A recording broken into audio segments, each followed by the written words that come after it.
السلام علیکم ناظرین، دنیا نیوز پر آپ دیکھ رہے ہیں پروگرام نقطہ نظر۔ میں ہوں آپ کا میزبان محمد اجمل جامی، میرے ساتھ تشریف رکھتے ہیں مجیب الرحمان شامی صاحب بھی۔ سب سے پہلے آپ دیکھ پائیں گے آج کے موضوعات۔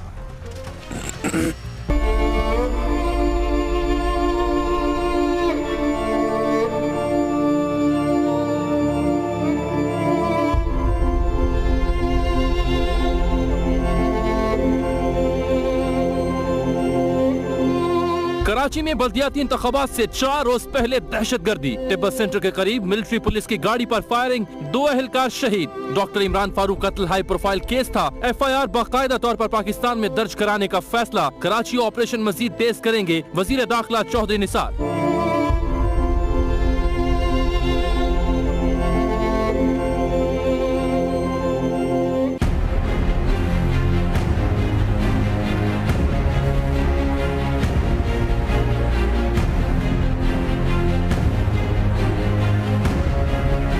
کٹمنڈو کے ہوٹل میں ساک کانفرنس کے دوران نواز شریف اور نریندر مودی نے خفیہ ملاقات کی، 1 گھنٹہ گپ شپ کی، کسی کو کانوں کان خبر نہ ہوئی۔ اسٹیل کے بھارتی تاجر سجن جندال نے ملاقات کا اہتمام کیا، بھارتی میڈیا کا دعویٰ، وفاقی حکومت کی تردید۔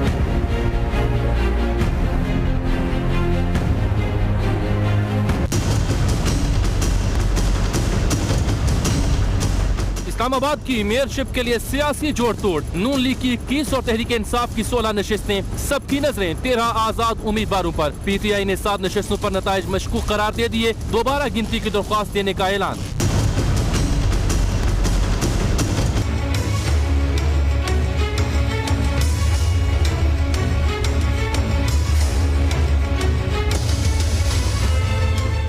معاہدے کے تحت بلوچستان میں وزارت اعلیٰ نہ ملنے پر ثناء اللہ ظاہری گروپ نے بغاوت کا فیصلہ کر لیا۔ معاہدے پر عمل درآمد نہ ہوا تو عبد المالک بلوچ کے خلاف تحریک عدم اعتماد لے کر آ سکتے ہیں ثناء اللہ ظاہری۔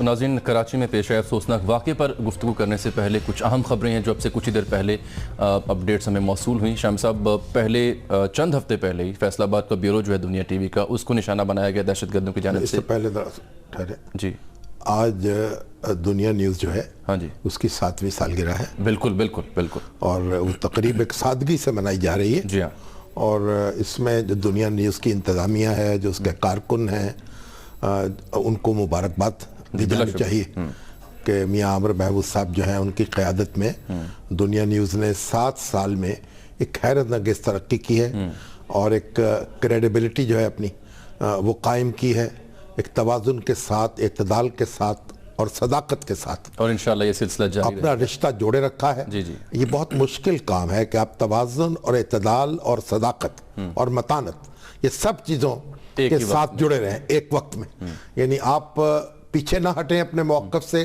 ڈریں نہ اور کسی کو ڈرائیں بھی نہ۔ ٹھیک، تو اب یہ بھی ایک معاملہ ہو گیا نا کہ میڈیا جو ہے وہ چاہتا ہے کہ ہمارا دوسروں کو خوفزدہ کرتا ہے، اور نہ دوسروں کو خوفزدہ کرنا چاہیے، نہ خود خوف کھانا چاہیے۔ اپنی بات جو ہے احتیاط کے ساتھ اور پختگی کے ساتھ کرنی چاہیے، اور دنیا نیوز نے ایک معیار قائم کیا ہے، تو اس پر وہ سارے لوگ مبارکباد کے مستحق ہیں، اور ہمیں اللہ تعالیٰ کے حضور ایک شکر بھی ادا کرنا چاہیے کہ ہم بھی اس ٹیم کا حصہ ہیں۔ جی الحمدللہ، اس لیے مبارکباد بھی تمام دنیا ٹی وی کے جو کارکنان ہیں اکراس پاکستان، جہاں جہاں بیوروز ہیں، رپورٹرز ہیں، اور جتنے بھی کارکنان وابستہ ہیں، ان سب کو مبارکباد بھی، اور بیسٹ وشز ان کے فیوچر کے لیے بھی شامل ہیں۔ اب یہ سالگرہ ایسے ماحول میں ہو رہی ہے کہ میڈیا پر خطرات بڑھ گئے ہیں۔ جی ہاں، یعنی آج آپ بتا رہے تھے دن نیوز جو ہے، ٹی وی کا جو آفیسر لاہور میں، اس کے باہر یہ کریکر پھینکے گئے ہیں، 2 پولیس اہلکار اور 1 کارکن دن ٹی وی کے جو ہیں وہ اس میں زخمی ہوئے، اور اس سے پہلے فیصل آباد کو جو بیورو ہے دنیا ٹی وی کا، وہاں پر بھی حملہ ہوا تھا، اور دونوں جگہوں پہ واردات کا طریقہ بھی ایک ہے، اور ساتھ میں پمفلٹ پھینکے گئے جس میں تھریٹس جو ہیں وہ دیے گئے ہیں۔ اور کراچی میں ڈان نیوز جو ہے اس کی DSNG پر حملہ ہوا تھا، اور اس کے جو کارکن ہیں ایک سخت زخمی ہوئے تھے۔ تو اب یہ لگتا یہ ہے کہ ایسے گروپ فعال ہیں جو اب میڈیا ہاؤسز کو نشانہ بنا رہے ہیں اور میڈیا کارکنوں کو نشانہ بنا رہے ہیں۔ آج ہمارے جو سلمان غنی صاحب ہیں، جی ہاں، ان کو بھی ایک لوٹ لیا گیا، اور ایک یہ تو ڈاکہ پڑا ان کے اوپر، یعنی یہ بھی یعنی اس کا قرین قیاس یہ بات ہے کہ ان کو پہچان کر، ان کا تعاقب کر کے ان کے خلاف یہ کارروائی کی گئی. یہ دوپہر 1:20 کا وقت تھا جب وہ ماؤ روڈ سے رانا عظیم صاحب کے ساتھ جو پی ایف یو کے صدر ہیں ان کے ساتھ جا رہے تھے ایک تقریب میں. تو ماؤ روڈ سے جیسے وہ مڑے نہر کی جانب لاہور میں تو انہوں نے گاڑی پارک کی, ایک دوست ان کا انتظار کرنے کے لیے. تو وہاں پر لیفٹ ہینڈ سائڈ پہ وہ جو ڈکیت ہیں وہ پہنچے, انہوں نے پستول دکھایا, 3 موبائل اور نقدی بھی وہاں سر لے کر وہ فرار ہو گئے. اور پیچھے بالکل چند یارڈز کے فاصلے پر وارڈنز 7-8 کھڑے تھے. گز کے فاصلے. جی وہ وہاں پر موجود تھے, کھڑے تھے. بہرحال یہ بھی ایک افسوسناک واقعہ ہے. تو اب اس بات کا تقاضا ہے کہ اولین ترجیح دی جائے میڈیا ہاؤسز کی اور میڈیا پرسنز کی سیکورٹی پر.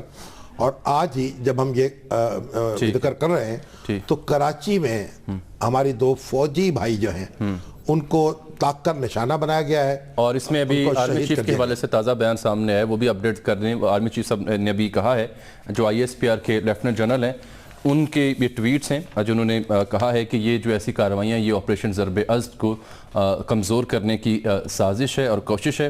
اور تمام جو انٹیلیجنس ایجنسیز ہیں اور ادارے ہیں سیکیورٹی, انہیں ہدایت کی آرمی چیف نے کہ وہ آپریشن کو مزید تیز کریں اور اس واقعے میں جو ملوث افراد ہیں انہیں فی الفور ان تک رسائی حاصل کی جائے. دیکھیے یہ جو بلدیاتی انتخابات ہونے والے ہیں اور اس سے پہلے اس طرح کی کارروائی, اور اس طرح ہے کہ جو اسلحہ استعمال کیا گیا ہے وہ وہی ہے جس سے پہلے رینجرز پر حملہ کرنے میں استعمال کیا گیا تھا بلدیہ اتحاد ٹاؤن میں. ہاں جی. اب اس میں اس کی پہلے تفصیل ہمیں وہ لے لیں. تو بیورو چیف کراچی ریحان ہاشمی صاحب ہمارے ساتھ اس وقت موجود ہیں لائیو براہ راست, ان سے ہم بات کرتے ہیں. السلام علیکم ریحان. وعلیکم السلام جاوید جی. ریحان صاحب یہ بتائیے کہ آج کا واقعہ جو ہے وہ کیسے پیش آیا اور اس کو کس طرح سے دیکھتے ہیں؟ اس طرح کے جو واقعات ہیں وہ بہت کم سننے میں آئے ہیں. میرا خیال جب فوجی جوانوں کو اس طرح ٹارگٹ کیا گیا ہو اور کھڑی گاڑی کو نشانہ بنایا گیا ہو.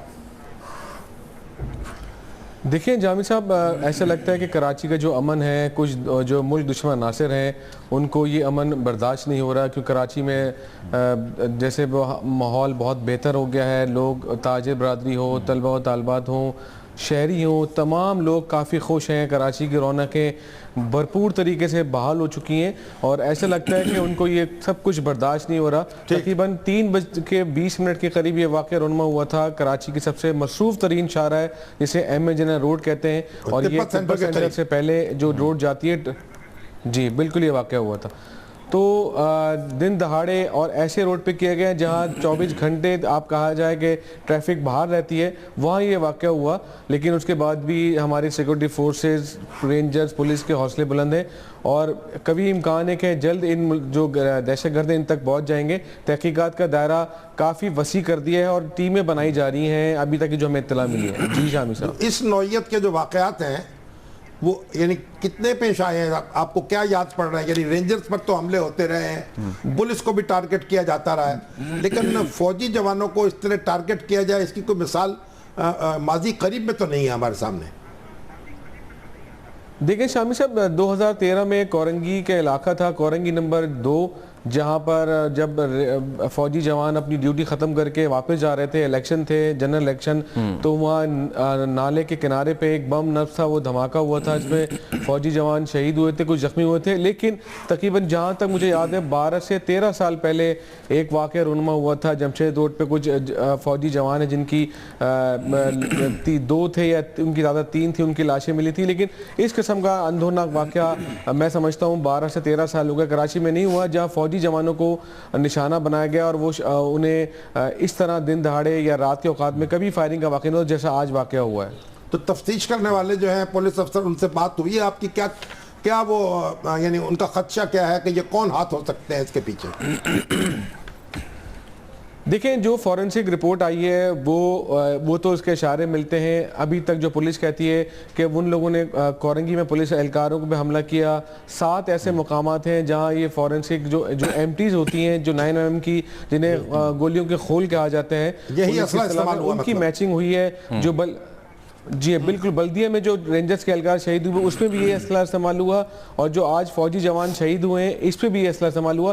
تو ایسا لگتا ہے کہ ایک ایسا گروپ ہے, اب وہ گروپ کا تعلق, اس گروپ نے کوئی اعلان بھی نہیں کیا جیسے کہ ویسے عموماً بڑے واقعات میں اعلان کیا جاتا ہے, لیکن ایسا لگتا ہے کہ قلعہ تنظیم ہی ملوث ہو سکتی ہے. ابھی تک کی جو اطلاع ہے, لیکن اس کا آفیشیلی طور پر کوئی اعلان نہیں کیا گیا.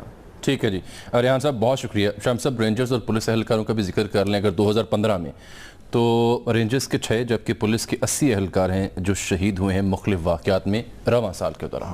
اور اب تو دیکھو نا ٹریفک پولیس کو جیسے ٹارگٹ کیا جا رہا تھا، اور اب اس کے پیچھے کون ہاتھ ہے یہ اندازہ ہی ہو سکتا ہے. ایک اندازہ تو وہ ہو سکتا ہے کہ جو بلدیاتی انتخابات ہیں ان کو متاثر کرنے کے لیے، ان میں خلل ڈالنے کے لیے یا ایک کام کیا گیا. دوسرا یہ ہے کہ بعض عناصر ایسے ہیں جو اپنے مخالفوں کو خوف و ہراس میں مبتلا کرنا چاہتے ہیں، انہوں نے یہ کام کیا. مگر جب تک کوئی اطلاع جو ہے ٹھوس ہمارے سامنے نہ آئے ہم کہیں انگلی نہیں رکھ سکتے. ایک بریک لیتے ہیں ناظرین پروگرام میں، اور بریک کے بعد آپ سے دوبارہ ملاقات ہوگی.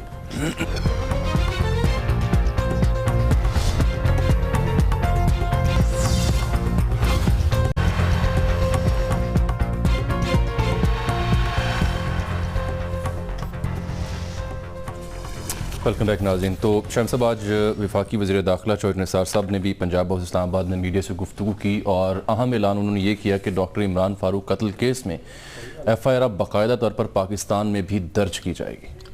گویا پاکستان میں بھی مقدمہ چل سکے گا. ہاں، جو تفصیلات سامنے آئی ہیں اس میں یہ ہے کہ قتل تو ہوا ہے لندن میں جی، لیکن جو قتل ہونے والے تھے وہ پاکستانی تھے اور برطانیہ کے شہری بھی تھے، یعنی ڈوئل نیشنلٹی تھی جی. تو اب اور پھر اس کے بعد جو مزید تفصیلات ہوئیں اس سے معلوم ہوا کہ سازش جو ہے وہ تیار ہوئی، جہاں بھی تیار ہوئی، لیکن اس کا تانا بانا یہاں پاکستان میں بھی بنا سے جوڑا جاتا ہے، اور یہاں سے آدمی گئے اور یہاں جا کے انہوں نے قتل کیا اور پھر وہ واپس آئے اور کچھ پکڑ لیے گئے اور تحویل میں ہیں. تو گویا اب یہ میرا خیال ہے کہ مناسب سمجھا گیا کہ برطانیہ میں تو جب بھی کارروائی ہوگی تو ہوتی رہے گی، تو جو تفتیش ہو چکی ہے اس کی بنیاد پر یہ مقدمہ یہاں قائم کر دینا چاہیے. اب یہ مقدمہ یہاں بھی قائم ہو سکتا ہے، اور پھر دیکھیے کہ برطانیہ میں جو کیا صورت ہوگی، کیونکہ برطانیہ اس بات کا پابند تو نہیں ہوگا کہ وہ پاکستان کا مقدمہ اس کا انتظار کرے. وہ کہہ رہے ہیں انٹیلیجنس شیئرنگ تو ہے برطانوی حکومت کے ساتھ. لیکن شام صاحب ابھی ہمیں جوائن کیا ٹیلی فون لائن پر سابق آئی جی سندھ جناب ڈاکٹر شعیب صدر صاحب نے، جو کراچی میں آج افسوسناک واقعہ پیش ہے، بلکہ یہ جو اس پر بھی بات کر لیں گے ایف آئی آر پاکستان میں درج کروانے کے حوالے سے بھی. السلام علیکم ڈاکٹر صاحب. جی السلام علیکم. ڈاکٹر صاحب پہلے تو یہ ذرا بتائیے، ابھی تازہ خبر یہ ہے کہ چودھری نثار علی صاحب نے یہ کہا کہ جو عمران فاروق صاحب کے قتل کا مقدمہ ہے وہ پاکستان میں بھی درج کیا جائے گا. تو اس میں جو قانونی پوزیشن ہے اس کو آپ کیسے دیکھتے ہیں کہ یہ مقدمہ جو ہے پاکستان میں قائم ہوگا تو پھر کس طرح سے آگے بڑھ سکے گا؟ وہ ایسے ہے اپنا شامی صاحب کہ اگر تو پاکستانی نیشنلز ہیں جنہوں نے کوئی کرائم کیا ہو، چاہے وہ دنیا کے کسی حصے میں بھی کیا ہو، ٹھیک، تو ان پہ مقدمہ وہاں اس ملک میں بھی بن سکتا ہے اور ان کے اوپر مقدمہ اپنے ملک میں بھی بن سکتا ہے. ٹھیک. تو چونکہ یہ ادھر مرڈر ہوا ہے تو اس کا کوئی فرق نہیں پڑتا. اگر جو کرنے والے ہیں وہ ہمارے یہاں کے لوگ ہیں تو they can be prosecuted here, tried here اور براٹ ٹو جسٹس. اور یہ مگر اس وقت یہ مقدمہ درج کرانے کا جو فیصلہ ہے یہ خاصا ایک سگنیفیکنٹ نہیں، آپ کے خیال میں اس کی کیا وجہ ہو سکتی ہے؟ نہیں، وہ یہ ہے نا کہ جسٹ ان کیس کے چونکہ ان کی جو گرفتاریاں ہیں ادھر اس کے ایویڈنس جو ہے کلیکٹ ہو گئی ہے، اس میں کوئی پرابلمز بعض لوگ کھڑے کرتے ہیں کہ جی یہ کدھر سے پکڑے گئے اور اتنے سال کہاں رہے اور یہ ہوا وہ ہوا. ٹھیک. تو اگر اس طرح کا ایویڈنس ادھر وہ اپنے ہاں ایڈمیسیبل نہ ہو ان کے، تو ہمارے تو ادھر پھر سیکنڈ ایک کورٹ ہے وہ دیکھ لے گی. اس کا مطلب یہ ہوا کہ جو یہاں ملزم ہیں ان کو برطانیہ کی تحویل میں دیے بغیر بھی ہم پہ مقدمہ چلا سکیں گے اور وہ کیفر کردار کو پہنچ سکیں گے. وہ ہم یہاں ان کی ٹرائل کر سکتے ہیں، اس میں کوئی ڈیفیکلٹی نہیں. ڈاکٹر صاحب دوسرا معاملہ یہ بڑا ایک افسوسناک خبر آئی ہے کراچی سے کہ 2 فوجی جوان ہیں ان کو ٹارگٹ کیا گیا اور ان کو شہید کر دیا گیا. تو یہ جو کراچی کے حالات ہیں آپ ان کو کس طرح کے، آپ کی اسیسمنٹ کیا ہے کہ کیا اس کے اندر مزید اقدامات کی ضرورت ہے؟ دیکھیں شامی صاحب، پہلے تو یہ ہے کہ یہ جو جوانوں کی اس طرح کی کلنگز ہیں، آج فوجی جوان تھے، اس سے کوئی 2 ہفتے پہلے رینجرز کے جوان تھے، پولیس والے، تو آئے دن کی بات بنی رہتی ہے، اس کو تو بیچاروں کو کوئی اتنا روٹین کی بات بن گئی ہوئی ہے. تو جب تک اسٹیٹ سیریس نہ ہو کہ بھئی یہ اس طرح کے کام جو ہیں یہ ہم نے الاؤ نہیں کرنے انڈر نو سرکمسٹانسز، اور زیرو ٹالرنس ان چیزوں پہ نہ آئے، تو یہ جس طرح کا چیلنج اس وقت ہمیں ہے اس کو میرا خیال میں پہلے ہی وہ ڈھیلا پڑتا جا رہا ہے، تو اس کو ہم میٹ نہیں کر سکیں گے. یعنی آپ کے خیال میں کوئی نان سیریسنس جو ہے وہ پیدا ہوتی جا رہی ہے ریاستی اداروں کے درمیان؟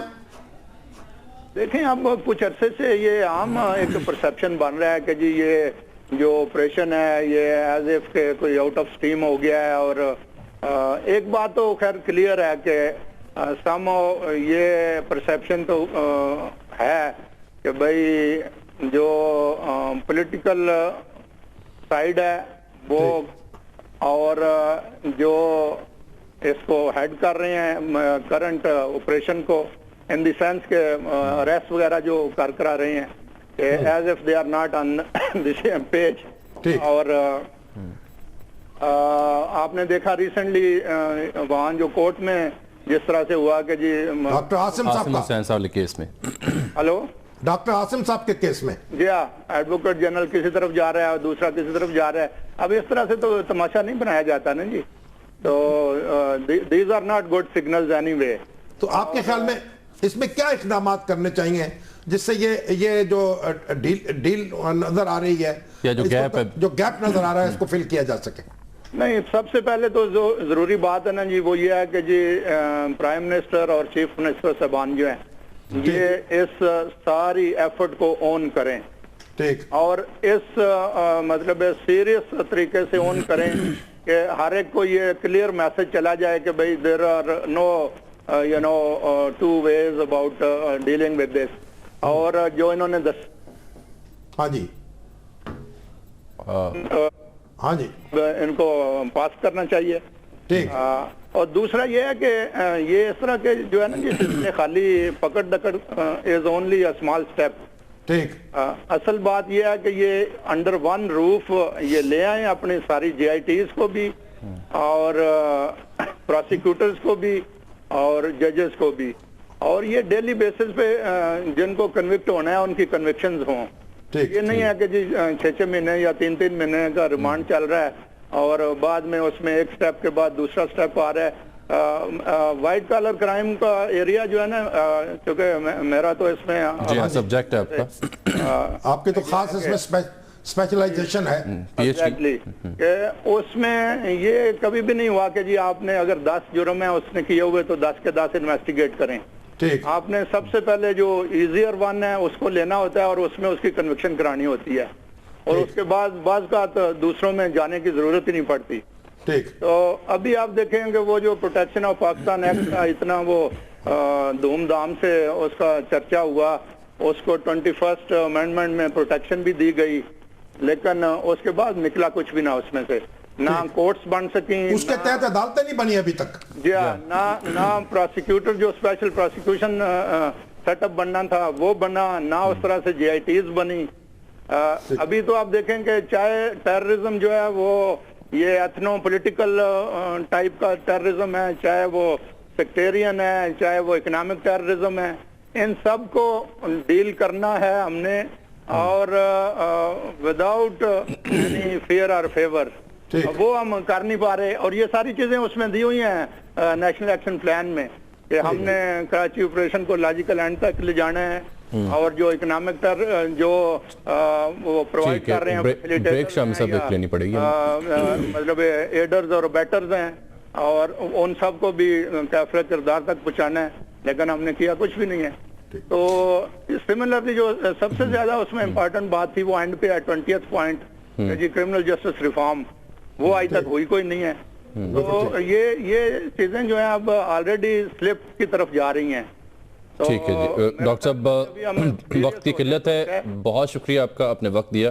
شمس صاحب یہ جاتے جاتے یہ بتا دیں کرمنل جسٹس ریفارم سے کیا مراد ہے ڈاکٹر صاحب کی آسان لفظوں میں؟ مطلب اس کے اندر یہ ہے کہ جو یہ سسٹم پورا ہے نا، کرمنل جسٹس، عدالتیں اس میں آتی ہیں، پروسیکیوشن اس میں آتی ہے، انویسٹیگیشن اس میں آتی ہے، یہ تینوں مل کر وہ اس کو پھر سزا دیں گے نا. اگر عدالت ایک اور طرف دیکھتی رہے اور پروسیکیوشن ایک اور طرف دیکھتی رہے, انویسٹیگیشن ایک اور طرف دیکھتی رہے, اور پکڑنے والا ایک اور طرف دیکھتا رہے, تو یہ بڑی ایک صورتحال پھر اسی لیے کنوکشن ریٹ کم. ہاں, اور اسی لیے عدالت خاص طور پر دیکھیے اب تو یہ ہے کہ عدالتوں کے سامنے دنیا میں تجربے کیے گئے کہ عدالتوں کے سامنے جب مقدمے پیش ہوتے ہیں تو جو گواہ جو ہیں وہ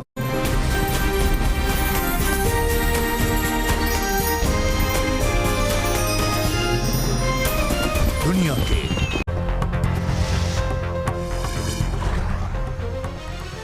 ویلکم بیک ناظرین. بلوچستان کا ذکر کرتے ہیں جہاں سے خبریں یہ ہیں کہ جو ثناء اللہ ظاہری گروپ کے کچھ لوگ ہیں وہ یہ سوچ رہے ہیں کہ اگر 4 دسمبر تک ایک وزارت اعلیٰ ان تک منتقل نہیں کی جاتی ایک معاہدے کے مطابق سمری معاہدہ کہا جاتا ہے, تو پھر وہ تحریک عدم اعتماد بھی لے کے آ سکتے ہیں ڈاکٹر عبدالمالک بلوچ صاحب کے خلاف. شامی صاحب, یہ معاہدے پہ دستخط کن لوگوں کے تھے؟ دیکھیے پہلی بات تو یہ ہے کہ مری میں یہ معاہدہ ہوا تھا, اور آج اس کے منیر احمد خان صاحب جو ہیں ہمارے, انہوں نے اپنے کالم میں اس کی ڈیٹیل دی, اس کے الفاظ بھی دیے ہیں. اس پہ دستخط تھے نواز شریف صاحب کے, شہباز شریف صاحب کے, نواز شریف صاحب کے شہباز شریف صاحب کے, چودھری نثار علی صاحب کے, اب ڈاکٹر مالک کے, اور حاصل بدنجو کے, ثناء اللہ ظہری کے, اور ڈاکٹر اور ہمارے جنرل عبدالقادر بلوچ کے. ٹھیک ہے. اب اس میں طے ہوا تھا کہ پہلی جو 2.5 سال ہیں وہ رہیں گے نیشنل پارٹی کے ڈاکٹر عبدالمالک بلوچ, اور اس کے بعد مسلم لیگ کے جو صوبائی صدر ہیں ثناء اللہ ظہری, سردار ثناء اللہ ظہری, وہ ان کی جگہ لے لیں گے. اب دیکھیے اس وقت جو پارٹی پوزیشن ہے اس میں مسلم لیگ نون کے پاس 22 ارکان ہیں 65 کے ایوان میں, پختونخوا ملی پارٹی کے ساتھ 14 ہیں, این پی کے 10 ہیں, مالک صاحب کی جے یو آئی کے 8 ہیں, مسلم لیگ قاف کے 4 ہیں, بی این پی بینگل کے 2 ہیں, اور پھر ایک 2 ہیں آزاد ہیں. اصل بنیادی دیکھیے بات یہ ہے کہ یہ تحریری معاہدہ ہوا, اس پر دستخط ہوئے, اس کے مطابق ڈاکٹر مالک صاحب نے یہ ذمہ داری سنبھال لی. اب جب یہ دن قریب آ رہا ہے تو بہت سے لوگوں نے یہ کہنا شروع کیا کہ ڈاکٹر مالک صاحب جو ہیں وہ کیونکہ بڑے اچھا کام کیا ہے انہوں نے, اور بڑے ایک عام آدمی ہیں, اس لیے ان کو کنٹینیو کرنا چاہیے. بلکہ عطال قاسمی صاحب نے بھی ایک جملے کی تقریر کی اور یہی مطالبہ کیا, مگر ہم نے اس بات کی طرف توجہ دلائی تھی. ہمارا موقف شروع سے یہ رہا ہے کہ معاہدے کی خلاف ورزی انتہائی سنگین جرم ہے, اور یہ تحریر جو ہر قیمت پر اس تحریر پر عمل ہونا چاہیے. اگر کوئی ایسے مؤثر حلقے جو ہیں یا آسمانی طاقتیں یہ چاہتی بھی ہیں کہ ڈاکٹر مالک صاحب جو کنٹینیو کریں, تو ان کو سمجھانا چاہیے. وزیر اعظم نواز شریف کی ذمہ اپنا نام آپ زرداری صاحب کے ساتھ نہ لکھوائیں کہ انہوں نے ججوں کی بحالی کا معاہدہ کیا تھا, اس کے بعد کہا یہ کوئی حدیث کے الفاظ, حدیث یا قرآن. اب یہ جو اگر اس کا مطلب ہے کہ سیاسی جماعتیں اور سیاستدان جو ہیں ان کی تو اخلاقیات کا جنازہ نکل جائے گا نا. کہ اگر آپ تحریر, ایک معاہدہ ہوا تھا میاں ممتاز دولتانہ کے اور ممتاز حسن محمود کے اور گیلانیوں کے درمیان. ٹھیک, یہ کب؟ گیلانی, یہ ان کی چیف منسٹرشپ کی بات کر رہا ہوں. اور اس وقت یہ معاملہ ہوا کہ قرآن کے اوپر معاہدہ لکھا گیا. اچھا. اور بعد میں ایک گواہ رکھ کے بعد میں ایک فریق نے کہا کہ یہ تو قرآن کے حاشیے پر لکھا ہوا تھا, اس سے کیا فرق پڑتا ہے. آپ پاکستان کی سیاست اور سیاستدان پہلے ہی بہت بدنام ہے, اور اب اس کو مزید بدنام نہ کریں. اور نواز شریف صاحب کو تو یہ کام بالکل اپنے ذمہ نہیں لینا چاہیے. ہر قیمت پر اس معاہدے پر عمل ہونا چاہیے. ٹھیک ہے. اور یہ 10 آدمی ان کے پاس ہیں نیشنل پارٹی کے پاس, اور یہ پختونخوا ملی پارٹی, اور اس کے پاس 14 ہیں. اب یہ اسی طرح ان کا ساتھ دیں جس طرح مسلم لیگ کے 22 ارکان نے ساتھ دیا تھا 2.5 سال تک. ہاں, اور یہ جو نام نہاد قومی مفاد اور یہ ملک کا مسئلہ اور صوبے کا مسئلہ, اس ساری اصطلاحات ناقص ہیں. ان کو رکھا جائے بالائے طاق, اور پاکستان کی تاریخ میں ایک اور گندے باپ کا اضافہ نہ کیا جائے. ہم نواز شریف صاحب جو ہیں ان سے یہ توقع نہیں رکھتے, اور توجہ نثار علی جیسا آدمی جو ہے اگر وہ کسی چیز پہ دستخط کرے اور اس کے بعد اس پر عمل نہ ہو تو میرا خیال تو کہ ان کو گوارا نہیں ہوگا. سردار ثناء اللہ ظہری کی تو بات ہی چھوڑ دیں. اور اگر نوبت آ جاتی ہے, وہ کہہ رہے ہیں کہ 4 دسمبر اور 9 دسمبر تک کی 2 ڈیٹس ہیں کہ انتظار کریں گے, اگر وزارت اعلیٰ مل جاتی ہے ٹھیک ہے, ورنہ کچھ دھڑے ثناء اللہ گروپ کے ساتھ جو ہیں وہ سوچنے کی تحریک عدم اعتماد ہو سکتا ہے ایسا ہو جائے, لیکن اس کے تو اپنا ایک اس میں پھر ایک اور گند پڑے گا. یہ مسلم لیگ کی قیادت کی, اس کے دستخط کرنے والے ہر شخص کی ذمہ داری ہے تو اس پر عمل کرے, اور جو بھی اس سے وائلیٹ کرے گا وہ سمجھیے وہ اس کا شمار جھوٹوں میں ہوگا, اور جھوٹوں کے بارے میں اللہ تعالیٰ نے جو کہا ہے وہ آپ کو معلوم ہے. تو تحریک عدم اعتماد کے لیے اب آپ تھوڑے اس قصے کو آگے چلیں. ٹھیک ہے. اب میاں محمد شفیع جو آج دیکھیے, پہلے تو ہم انڈیا کی بات کر رہے تھے کہ برکھا دت کے حوالے سے یہ بات آئی ہے کہ وزیر اعظم نواز شریف صاحب کی اور مودی صاحب کی ملاقات نیپال میں, کٹمنڈو میں ایک خفیہ ملاقات 1 گھنٹے کی ہوئی 2014 میں. 2014 میں this unquiet land stories from India's fault lines, یہ ان کی کتاب ہے جسے ہندوستان ٹائمز نے کوٹ کیا. ٹھیک ہے نا. اب لیکن پاکستان کی حکومت کی طرف سے اس کی تردید ہوئی ہے. دیکھیے ملاقات جو ہے وہ خفیہ ہو یا اعلانیہ, پاکستان کو تو کوئی حرج نہیں ہے اس میں ملنے میں.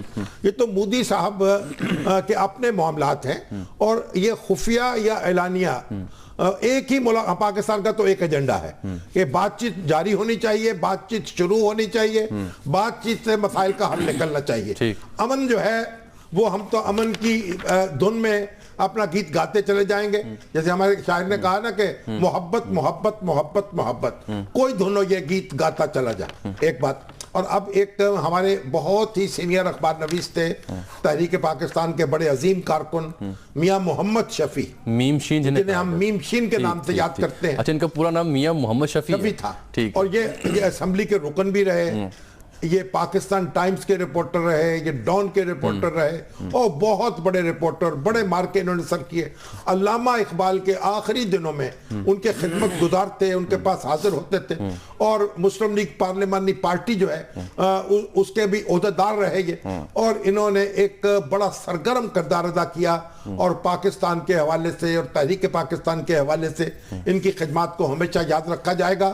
آج ان کی 22ویں برسی ہے, اور میں تو روز ویسے اٹھتا ہوں جب اپنے دوستوں کے لیے اصالہ ثواب کرتا ہوں, ان میں میاں محمد شفیع بھی شامل ہیں. میرے ساتھ ان کا بڑا ذاتی تعلق تھا, اور جب بھی بھٹو صاحب کے دور میں ہم پر افتاد پڑی وہ ہمارے ساتھ کھڑے ہوئے, جلوس نکالے تو اس میں پیش رہے, عدالتوں میں پیشیاں بکتی تو وہاں بیٹھے نظر آئے, اور بڑا ایک حوصلہ انہوں نے دیا اور ہمت بندائی. تو اللہ تعالیٰ ان کو غریق رحمت کرے. اور ہم جو ہمارے کارکن ہیں, ہمارے اخباری کارکن, ان کو وہ دیکھیں کہ ایسے لوگوں کی زندگیوں کا مطالعہ کرنا چاہیے تاکہ ان کو فالو کر سکے, کس ٹائپ کے وہ رپورٹر تھے پروفیشنلی اور پروفیشنلی, اور کس طرح انہوں نے اپنا کام کیا, دیوانہ وار اور مردانہ وار, اور پوری زندگی ایک مجاہدانہ میں گزاری. چلیں ٹھیک ہے. شاہ صاحب, پروگرام کے آخر میں آپ کو بتا دوں کہ آج عمران خان صاحب جو ہیں پشاور پہنچے تھے. کلین اینڈ گرین پشاور کی مہم جھاڑو اٹھایا انہوں نے, جس طرح اروند کیجریوال اور مودی صاحب نے اٹھایا تھا ویسے انہوں نے, اور لیکن اس موقع پر انہوں نے دل کی بھڑاس بھی نکالی. کچھ جملے ہیں وہ آپ کو سنانا چاہ رہا ہوں. دیکھیے خان صاحب نے پشاور میں کہا کیا. انشاءاللہ ہمارے جب ٹرم پوری ہوتی ہے, ویسے مجھے پتہ نہیں کہ ٹرم پورے 2018 تک جائے گا بھی, کیونکہ میاں صاحب کو کوئی پتہ نہیں خودکشی کرتے ہیں. ویسے تو ایک دفعہ پھر خان صاحب نے کہا کہ پتہ نہیں 2018 تک حکومت رہتی ہے نہیں رہتی, اور ساتھ میں انہوں نے کہا کہ میاں صاحب کوئی پتہ نہیں کب وہ خودکشی کر لیں. اب اصل میں عمران خان صاحب جو ہے نا, ان کو اپنی فکر کرنی چاہیے. میاں صاحب تو جو کریں سو کریں گے اپنے ساتھ, یہ جو اپنے ساتھ کر رہے ہیں نا اس کی کچھ خبر کریں, اور دیکھیں کہ ان کی سیاست جو ہے, ان کا جو قد ہے اونچا ہو رہا ہے ویسے کا ویسا ہے یا کچھ چھوٹا ہو رہا ہے, یہ اس کا جائزہ لے. تو عمران خان صاحب نے اب تک جتنی سیاست ابھی یہ خاصا مخلصانہ مشورہ نہیں دے دیا آپ, یہ مخلصانہ مشورہ ان کو دیا ہے.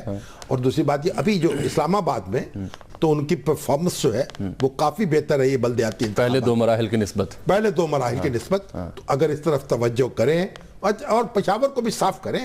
پشاور میں بھی کچھ پھول بوٹے لگے ہیں, کچھ صفائی ہوئی, اگرچہ لاہور کے مقابلے کی نہیں ہے, لیکن بہرحال اس دوڑ میں پشاور شریک نظر آتا ہے, پھول نظر آئے. بہت اچھی بات ہے. میں گیا ہوں پشاور, ترقی کا تو مقابلہ ہونا چاہیے. میں نے دیکھا کہ کچھ چہرہ بدلا ہے. دیکھیے ترقی, تجاوزات ختم کی ہیں, پھول کھلے ہیں. دیکھیے اس میں دوڑ لگائیں اور مقابلہ کریں ترقی کے میدان میں, اور جو اچھے کام ہیں انہوں نے کیے ہیں, پولیس کو بہتر کیا ہے, آزاد کیا. پروگرام کا وقت بھی ختم ہو گیا, ان کو مزید ان میں اور کوشش کریں. ناظرین آپ کو یاد دلا دیں کہ پچھلے سال اسی دن یعنی 1 دسمبر کو ہی میں نے آپ جوائن کیا تھا نقطہ نظر میں شامی صاحب.